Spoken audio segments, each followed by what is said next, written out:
Hello guys, this is KC Patel and welcome to teachers factory. Teachers factory के YouTube channel में आप सभी का स्वागत है।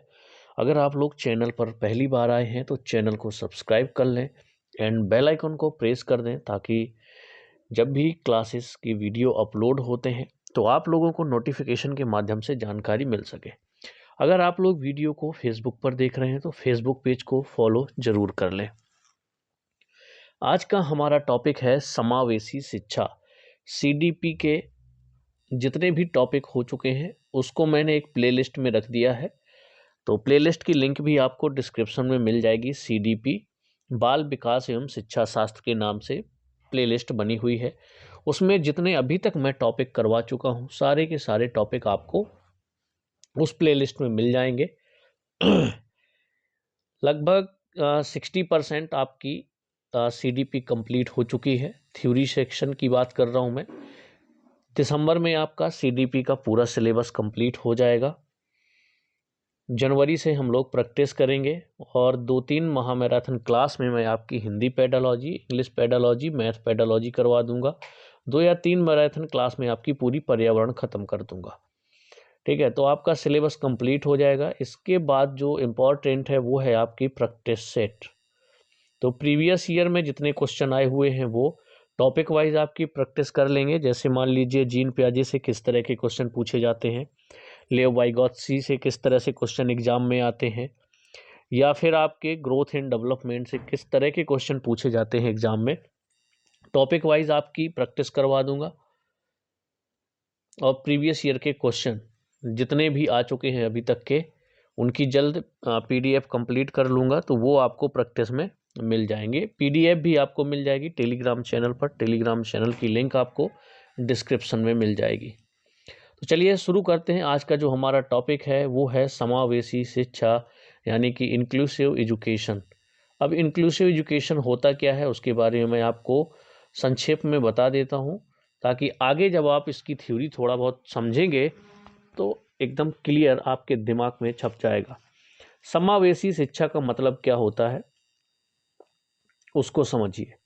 मान लीजिए कुछ बालक है जो कि विकलांग है, फिजिकल रूप से, समझ, शारीरिक रूप से विकलांग है।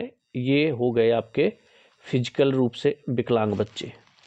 ये आपके सामान्य बच्चे हैं, यानी कि उनमें कोई विकलांगता नहीं है। जनरल बच्चे हो गए यानी सामान्य बच्चे। यहाँ पर जिनको कम सुनाई देता है वैसे बच्चे हो गए। यहाँ पर कुछ बच्चे यहाँ पर ऐसे हैं, अब जब आप स्कूल में जाते हो तो हर तरह के बच्चे मिलेंगे ना आपको। ऐसा तो नहीं है ना कि जो पढ़ने में बहुत अच्छे हैं सिर्फ वही मिले। विकलांग बच्चे भी मिलेंगे, है ना। जिनका आईक्यू लेवल थोड़ा कम है ऐसे भी मिलेंगे। जिनका आईक्यू लेवल एवरेज है ऐसे भी मिलेंगे। जिनका आईक्यू लेवल बहुत अच्छा है ऐसे भी मिलेंगे। तब इन सभी को, मतलब इनमें इंडिविजुअल डिफरेंसेस हैं सब में, लेकिन इन सभी को एक ही क्लास में, एक ही स्कूल में, एक ही क्लास में और एक ही स्कूल में बैठकर पढ़ाना, ये आपका क्या कहलाएगा? Inclusive education. मतलब इसमें आपको भेदभाव नहीं करना है, चाहे कोई पढ़ने में थोड़ा कमज़ोर हो या फिर शारीरिक रूप से विकलांग हो या मानसिक रूप से कमज़ोर हो या फिर शारीरिक रूप से कमज़ोर हो या विकलांग हो, तो उनमें बिना भेदभाव किए एक ही क्लास में, एक ही स्कूल में एक साथ बैठा करके पढ़ा करके जो शिक्षा दी जाती है उसी को कहा जाता है इंक्लूसिव एजुकेशन, यानी कि समावेशी शिक्षा। अब समावेशी शिक्षा का मतलब समझ में आ गया। बिना भेदभाव किए एक ही क्लास, एक ही स्कूल में, इंडिविजुअल डिफरेंसेस में भेदभाव किए बिना। क्योंकि इंडिविजुअल डिफरेंसेस में क्या होता है, कोई पढ़ने में ज़्यादा अच्छा होता है, कोई स्पोर्ट में अच्छा होता है, कोई एक्टिविटी में ज़्यादा उसका मन लगता है, उसमें अच्छा कर सकता है, लेकिन उसका पढ़ाई में मन नहीं लगता। ऐसे भी होते हैं बच्चे। तो क्या होता है, अब किसी का आईक्यू लेवल कोई एक बार बताने के बाद ही उसके दिमाग में आ जाता है कि सर ने ये पढ़ाया। कई बच्चे को 2-2, 3-3 बार बताना होता है तब जाके उसके दिमाग में आती हैं। या फिर कई लोग विकलांग बच्चे हैं, थोड़ी मंद बुद्धि है, तो इन सब में भेदभाव नहीं करना है। सबको सामान्य शिक्षा देनी है एक ही क्लास में। ऐसा नहीं करना कि मान लीजिए कि जो विकलांग हैं उनका अलग ग्रुप बना दिया, उनकी क्लासें आप अलग ले रहे हैं, जो ज़्यादा इंटेलिजेंट हैं पढ़ने में उनका एक ग्रुप बना करके उनकी क्लासेस अलग ले रहे हैं, तो ऐसा बिल्कुल नहीं करना है। तो जब ऐसा नहीं करना है, एक साथ बैठाकर एक ही जगह पर साथ में पढ़ाना है, उसी को हम बोलेंगे समावेशी शिक्षा। आई थिंक अब आपको समझ में आ गया समावेशी शिक्षा है क्या। चलिए अब आपको पूरे जो डिटेल में बताऊंगा यहाँ पर, तो समावेशी शिक्षा को जो मैंने अभी ऊपर बताया उससे रिलेट कर पाएंगे और अच्छे से समझ पाएंगे। बात करें समावेशी शिक्षा की। समावेशी शिक्षा एक ऐसी शिक्षा होती है जिसमें सामान्य बालक बालिकाएं, जो सामान्य बालक बालिकाएं होती हैं, मानसिक रूप से बाधित या विकलांग कह सकते हो, सामाजिक रूप से बाधित, शैक्षिक रूप से बाधित और आपके शारीरिक रूप से बाधित बालक बालिकाओं को एक साथ बैठकर एक ही विद्यालय में शिक्षा ग्रहण करते हैं, उसी को आप समावेशी शिक्षा कहते हैं। समावेशी शिक्षा सभी नागरिकों के समानता के अधिकार की बात करता है। समझ पा रहे हैं, इसमें समानता के अधिकार की बात की जाती है समावेशी शिक्षा में, चाहे वो किसी भी वंचित वर्ग से बच्चा हो, चाहे वो शारीरिक रूप से विकलांग हो या मानसिक रूप से बाधित हो या विकलांग हो, या फिर आपका सामाजिक रूप से बाधित हो, उन सभी को एक ही क्लास एक ही स्कूल में बैठा करके शिक्षा ग्रहण करते हैं, उसी को हम समावेशी शिक्षा कहते हैं। इसीलिए इसके सभी शैक्षिक कार्यक्रम इसी प्रकार के तय किए जाते हैं। ऐसे संस्थानों में विशिष्ट बालकों के अनुरूप प्रभावशाली वातावरण तैयार किया जाता है और नियमों में छूट भी दी जाती है। अब इस लाइन का मतलब ये है आपका कि मान लीजिए विशिष्ट बालकों की मतलब होती है जैसे कोई विकलांग है, कोई मानसिक रूप से, कोई शारीरिक रूप से, है ना, कोई बौद्धिक रूप से, तो उनको क्या करेंगे, कुछ रूल्स को ना मानते हुए, जैसे कुछ छोटे छोटे रूल्स होंगे, जो नियम होंगे, उनमें छूट दे दी जाती है उन बच्चों को।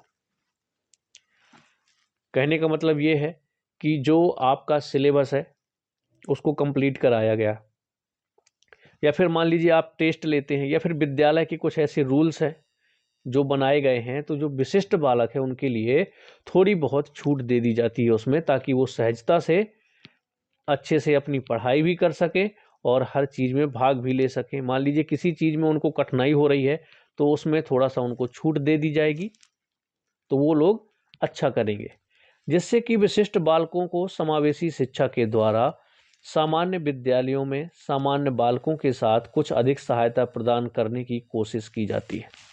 अब मान लीजिए कोई शारीरिक रूप से विकलांग है बच्चा, तो टीचर भी हेल्प कर देते हैं, चलिए टीचर ही हेल्प कर देते हैं लाने में, बैठने में, बार बार उसको खड़ा नहीं करेंगे। जैसे होता है कि आप क्वेश्चन पूछते हैं मान लीजिए, चलिए, तो हर बच्चे को आप खड़ा करते हैं जब कोई क्वेश्चन का आंसर देगा, पूछेंगे, लेकिन जो विकलांग बच्चा होगा उसे आप क्या करेंगे कि आप बच्चे से कहेंगे आप बैठे रहिए, आप बैठे बैठे जवाब दीजिए। मैं ये रियल लाइफ एग्जाम्पल लेके चल रहा हूँ ताकि आपको समझ में आए कि इन लाइनों का मतलब क्या है और समावेशी शिक्षा का मतलब समझ में आए। इसके अलावा जो ये लाइन लिखी है कि कुछ नियमों को छूट दे दी जाती है थोड़ी बहुत, जिससे कि जो विशिष्ट बालक है ना, उनको समावेशी शिक्षा के द्वारा सामान्य विद्यालयों में सामान्य बालकों के साथ कुछ अधिक सहायता प्रदान करने की कोशिश की जाती है, ताकि वो भी समान बालक के साथ बैठ करके शिक्षा ग्रहण कर सके। आई थिंक यहाँ तक आपको अच्छे से समझ में आ गया होगा कि समावेशी शिक्षा होता क्या है। ये जो पॉइंट है ये बहुत ही ज़्यादा इंपॉर्टेंट है, इन पॉइंट को आपको ध्यान रखना है अच्छे से। समावेशी शिक्षा के अंतर्गत बच्चों की जरूरत के आधार पर शिक्षा देनी चाहिए। समझ पा रहे हैं, समावेशी शिक्षा के अंतर्गत क्या है, बच्चों की जरूरत के आधार पर शिक्षा देनी चाहिए। नेक्स्ट जो पॉइंट है, पृथक्करण प्रकृति के नियमों के विरुद्ध है।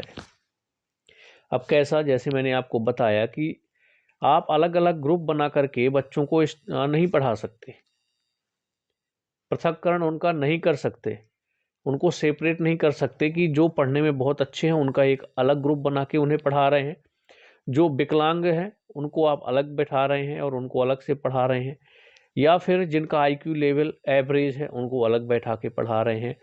तो ये आपको नहीं करना है, यानी पृथक्करण बिल्कुल भी नहीं करना है। तो पृथक्करण क्या है, प्रकृति के नियमों के विरुद्ध है। तो ये पॉइंट हो गया समावेशी शिक्षा के अंदर आपका आएगा।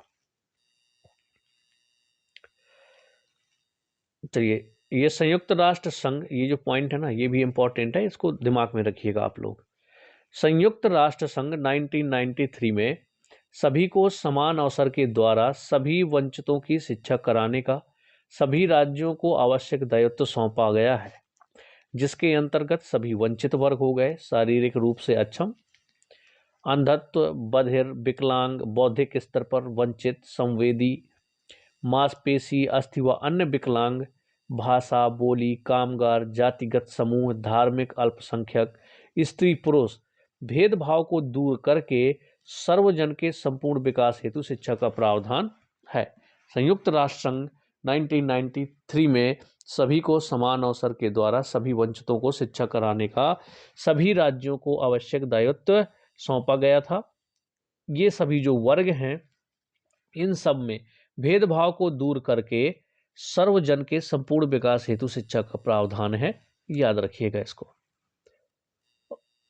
आपको तो नाम से ही याद रखना है, समावेशी शिक्षा मतलब सभी को एक साथ लेकर के चलना, समानता का अधिकार देना, ये होती है आपकी समावेशी शिक्षा। बिना भेदभाव किए समान बालकों की तरह सभी को शिक्षा देना, एक ही विद्यालय में, एक ही क्लास में। चलिए, ये पॉइंट जो है काफी इंपॉर्टेंट है। संविधान का 86वां संशोधन हुआ था, जिसके अनुसार भारत में जो 6 से 14 वर्ष के बच्चे होते हैं उनको निःशुल्क शिक्षा का अधिकार प्राप्त है। इसी में बात करें, जो विकलांग बच्चे हैं उनको 6 से 18 वर्ष तक निःशुल्क शिक्षा का अधिकार प्राप्त है। कौन से संविधान के संशोधन में? संविधान के 86वें संशोधन के अनुसार भारत में 6 से 14 वर्ष की आयु के बालकों को निःशुल्क शिक्षा का अधिकार प्राप्त है। और वहीं बात करें डिसेबल चिल्ड्रन की, यानी कि विकलांग बच्चों की, तो उनको 6 से 18 वर्ष तक के बच्चों को निःशुल्क शिक्षा का अधिकार प्राप्त है। अगले पॉइंट की बात करें, समावेशी शिक्षा योजना में बच्चों की आवश्यकता जरूरत के अनुसार शिक्षा दी जाती है।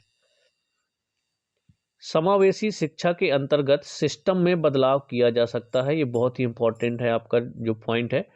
समावेशी शिक्षा के अंतर्गत सिस्टम में बदलाव किया जा सकता है, बच्चे में नहीं, क्योंकि बच्चा सिस्टम के लिए है, सिस्टम बच्चे के लिए नहीं। अब इसको एग्जाम्पल के थ्रू समझिए।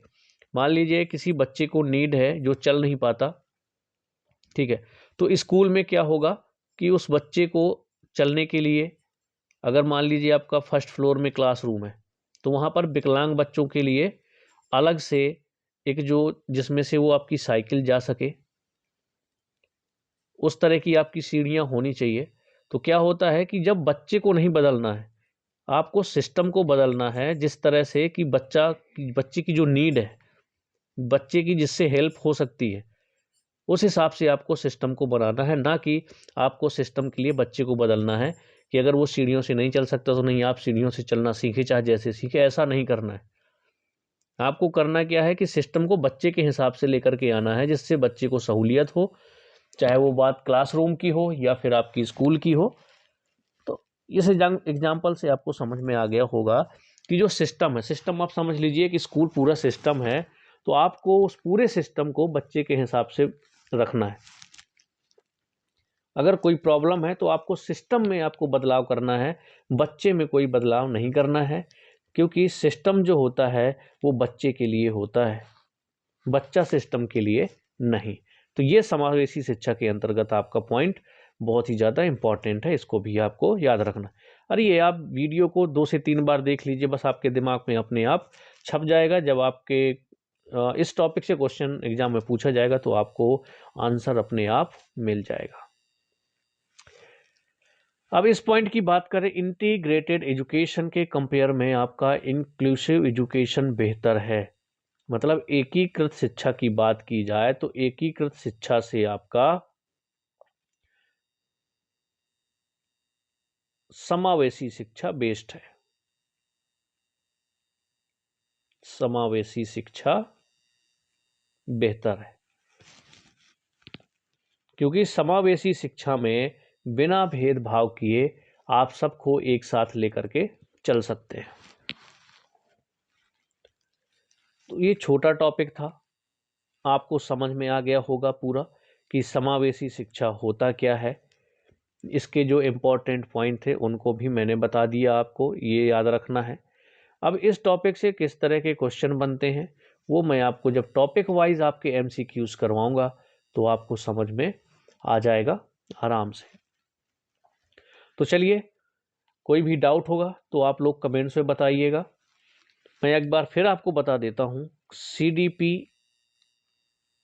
के नाम से प्लेलिस्ट बनी हुई है। अभी तक जितने CDP के टॉपिक हुए हैं वो सारे टॉपिक की वीडियो आपको वहाँ पर मिल जाएंगे। तो आप एक बार, दो बार, तीन बार, जितनी बार रिपीट करके आप देख सकते हैं, ताकि आपके जो दिमाग में है वो छप जाए और आपको अच्छे से समझ में आ जाए। जब हम MCQs करेंगे तो आपको समझ में आएगा कि जो थ्योरी आपने पढ़ी थी, और जो लोग थ्योरी पहले इसको पढ़ लेंगे, समझ लेंगे, उन्हीं को MCQs करने में भी अच्छा लगेगा, उन्हें भी मज़ा आएगा कि हमने जो पढ़ा था, थ्योरी के जो कॉन्सेप्ट समझे थे वो हमें अच्छे से समझ में आ गए हैं, तभी हमसे यहाँ से क्वेश्चन बन रहे हैं या नहीं बन रहे हैं।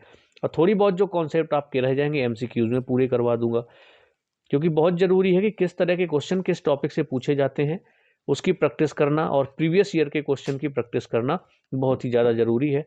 तो जैसे ही दिसंबर में आपकी पूरी CDP कंप्लीट हो जाएगी, कोशिश करूँगा कि इसी दिसंबर में ही आपकी हिंदी पेडालॉजी, इंग्लिश पेडालॉजी और मैथ पेडालॉजी ये पूरी कंप्लीट हो जाए, और आपका पर्यावरण अध्ययन यानी कि EVS जो है वो भी पूरी कंप्लीट हो जाए।